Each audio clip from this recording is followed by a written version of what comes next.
Welcome to the following presentation, prepared by the IFOMP Standards Committee, on the role of the external assessor within the national monitoring process. The process of IFOMP international monitoring was accepted at the General Meeting in Cape Town, March 2004. It implemented a process called for from the member organizations of IFOMP to ensure IFOMP-approved educational programs continue to satisfy the IFOMP educational standards, to ensure that physiotherapists are able to deliver a high standard of patient care in the area of orthopedic manipulative physiotherapy, and to enable and facilitate reciprocal recognition between MOs. An external assessor is appointed to each educational program. The external assessor assesses the ongoing quality of the educational program and the processes of program evaluation that are currently in place. They will have access to all material related to a program and its assessments. The external assessor will sample the students' evaluations of the various aspects of a program, as well as conduct interviews with students. The external assessor writes a report every 3 years as a minimum, which is sent to the MO, indicating whether the educational program is achieving its aims, and therefore the IFOMP standards. The criteria for becoming an external assessor include the following. They must be a member of a member organization. They must have an understanding of the requirements of IFOMP and the Education Standards document. They should hold a degree of an equivalent level or higher to the program being assessed, and they should have teaching and examining experience in orthopedic manipulative therapy, ideally at the same level as the program. They should have some experience of program development and in committee work within an educational establishment or as a program team member. And they should have some experience as an instructor, mentor, or examiner of orthopedic manipulative therapy. The role of the external assessor is to ensure the theoretical and clinical standards of the educational program are satisfactory. They will monitor the standards of written work, the overall quality of the educational program, the quality of the educational experience, the quality and organization of the mentored clinical practice, the qualifications and suitability of the educational program's faculty and clinical mentors, the standards of the examinations, both the clinical examination and theoretical, and the quality and organization of the research project. As an external assessor, you can and you should request full documentation of the program, and this could include examples of instructional strategies, evaluation, assessment, grading schemes, procedures for failures or appeals, instructional materials, online reference lists, textbooks, evidence of incorporation of the biopsychosocial framework, evidence of implementation of evidence-informed practice. You should also request full documentation of the mentored clinical practice, the research project, the curriculum vitae of all tutors and clinical mentors, and also evidence of quality assurance practices and ongoing development of the program. This slide highlights the points from the previous slide, and it's important that the EA requests this information as it will provide the supporting evidence required in the external assessor's report.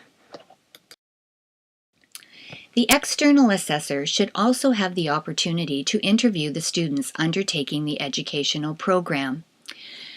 In this slide, you can see some examples of questions that could be posed to the students.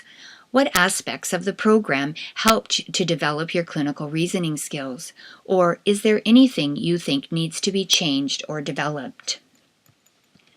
The external assessor should also have the opportunity to observe the mentored clinical practice sessions. There are a number of resources available to support the external assessors.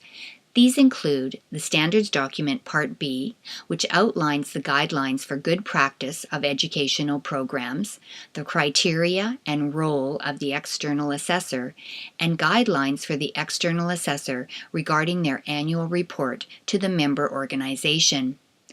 On the IFOMT website, there is a specific resource area for the external assessor. Here you will find a document on the role of the external assessor, the new EA report template in both Word and PDF format, and this audio PowerPoint presentation which outlines the role of the external assessor in the monitoring process, as well as a list of current and past external assessors and potential mentors. Resources are also available from the member organization and the Standards Committee. This slide displays the IFOMT website, and the links to the Educational Standards section can be seen here. Clicking on the Educational Standards will bring you to the EA resource area, highlighted at the top. The External Assessor's Report goes to the member organization for consideration, and this is to ensure that the educational program is of a standard to lead to membership of that specific member organization. By implication, the educational program will therefore meet IFOMT standards. The external assessor therefore monitors programs for the member organization on a 3-yearly basis as a minimum. The international management of the member organization's report. This is when the IFOMT Standards Committee receives an international monitoring submission from the member organization on a 6-yearly basis. The Standards Committee evaluates the submission. The Standards Committee then reports to the IFOMT executive, and the Standards Committee therefore monitors the working of the MO on a 6-yearly basis. This submission should include an overview of the member organization structure, its educational programs, and the previous 6 years of activities relating to the member organization. External assessor reports for each educational provider for the previous 6 years should be included, and excerpts from the minutes of the meetings of the MO where the external assessor's reports were considered and action plans were developed. This submission then goes to the Standards Committee. The graphic on this slide summarizes the process. The external assessor writes a report every 3 years as a minimum, which is sent to the MO, indicating whether the educational program is achieving its aims, and therefore the IFOMT standards.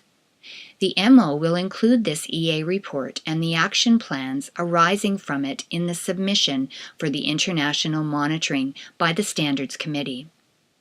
An MO may receive back from the Standards Committee a prospective condition regarding the need for improving the quality of some aspects of the educational program. This slide illustrates the feedback and feed-forward mechanisms between the member organization, the educational institutions, the IFOMT Standards Committee, and the IFOMT Executive Committee. In the center, we can see the EA who writes the report. This report goes to both the member organization and to the program. At the program level, the EA report is reviewed by the individual programs, which gives them the opportunity to respond or correct. At the member organization level, the final EA reports are collated by the MO and synthesized into a final document and submitted to the IFOMT Standards Committee. At the IFOMT level, the IFOMT Standards Committee assesses the report and responds back to the member organization with commendations, recommendations, and conditions. At the member organization level, they distribute the report back to the individual programs. And at the program level, the programs incorporate the recommendations from the Standards Committee into the curriculum. And as you can see here, this is an ongoing feedback loop. The external assessor template was revised by the IFOMP Standards Committee in May 2017, and this is available on the IFOMP website underneath the external assessor's resources. The aim of the template was to further guide MOs in the national process of quality control and quality management. The EA report is required every 3 years as a minimum, which is sent to the MO and must include an evaluation of the curriculum, including progress compared to previous reports, and conclusions of correspondence, review and on-site visits with evaluations of teaching, examinations, written assignments, organizational aspects of the educational institution, as well as student feedback. The sections required in the EA report are outlined here. Section 1 is general data. Section 2 is evaluation of the curriculum relating to theory modules and assessment. Section 3 is evaluation of the curriculum relating to practical skills and assessment. Section 4 is evaluation of the curriculum relating to evidence-informed practice and application of the process of research. Section 5 is evaluation of the curriculum relating to mentored clinical practice. Section 6 is evaluation of clinical examinations. Section 7 is evaluation of the quality of the educational experience. And Section 8 is conclusions with summary and recommendations. The following slide provides some guidelines for the external assessor's report. List exactly what you have done to prepare the report. For example, pieces of written work you have reviewed and examinations you have observed. For each of the things that you have done, provide your insight and opinions as to the quality and the standard. Be as constructive as possible with your comments. Identify any areas that have been discussed with the program team and dealt with since the last EA report. Identify any new areas that you would like the program team to consider. And within the report, whether the answer is yes or no, please provide reference to specific evidence. The rationale for a high-quality external assessor's report. Why is the quality important for the MO? To improve the quality of the educational programs, so that the MO can understand quality issues within their educational programs in order to be able to take the required action, so that the MO can thereby summarize issues and actions taken or to be taken to the Standards Committee in order to provide evidence of their robust quality processes. In order for the EA report to be a useful, high-quality document for the MO, as well as for the Standards Committee of IFOMP, the EA report must meet the following conditions. The EA template or a suitable alternative has been filled out in its entirety. The report has suitable cross-referencing providing evidence for the statements made. The report provides evidence of what changes to the educational program was evaluated by the EA. The report provides evidence of what changes to the educational program have been made, as well as providing details of what, when, where, and how this is being done. Now let's look at an example. This is an example of a fictitious EA report. We're looking at Section 2, which is evaluation of the curriculum relating to theory modules and assessments. The question here is, have there been any changes to the program since the last EA report? The answer is yes, and here you can see in the box where the supporting evidence is provided that the changes made were stated yes, and they have outlined what, why, and how the change was made, so that's underlined in green, and then they have provided the appropriate evidence, which you can see here circled in green. There is also reference made in the remarks section referring to other areas of the EA report, which may then provide further details to the reader regarding the changes that have been made. This slide provides another example in Section 6, Evaluation of the Clinical Examinations. So the question was the organization and standard of clinical examinations of patient assessment and management satisfactory? The answer again was yes, and they have outlined what, why, and how the change was made, again with the appropriate evidence circled. Again, there is reference made in the remarks section referring to other areas of the EA report, which may provide further details on how those changes have been made. I'd like to highlight a new section in the EA template, and this is evaluation of the curriculum relating to evidence-informed practice and the application of the process of research. Here there are 3 questions confirming the quality of the research project and that it fulfills the requirements in Dimension 9 of the standards document, that all of the required components are addressed, and the conclusions and results of the research project, how are they actually disseminated and are the methods appropriate? And so whether the answer is yes or no, we need to have the supporting evidence. Section 5 is evaluation of curriculum relating to the mentored clinical practice, and this just gives you some examples of the information that we are looking for here.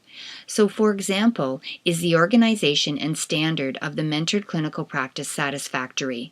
So here we could have information and feedback provided from the program and the on-site organizers, feedback from students, time frames and student to mentor ratios, number and suitability of patients, the follow-up sessions, assessment forms, marking criteria. Were the clinical mentors suitable, and do processes exist to ensure the clinical mentors are qualified? Here, the external assessor could look at the mentors' portfolios, student evaluations of the mentors, ongoing professional development and familiarity with current curriculums, and was the quality of the mentored clinical practice satisfactory?